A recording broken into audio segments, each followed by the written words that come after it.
In this video, I'm going to show you how to create an easy text reveal effect. To get started, I just added some text to my timeline. Let's begin by using the selection tool to move our text a little below where we want it to be revealed.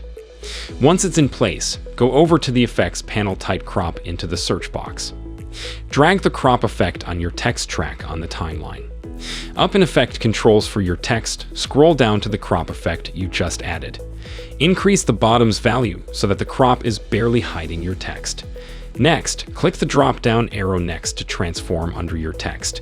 Position your time as to where you want the text reveal to start at. Click the stopwatch next to position to create a starting keyframe. Move the time head to where you want the text to be revealed by then decrease the position I value until you can see your text. This will create an ending keyframe for the animation. Okay, and there we have our text reveal effect. If you want it to look a little smoother, click and drag to select your two keyframes. Right-click one of them and go to Temporal Interpolation isn't all right, and there you have it. Thanks for watching and see you next time.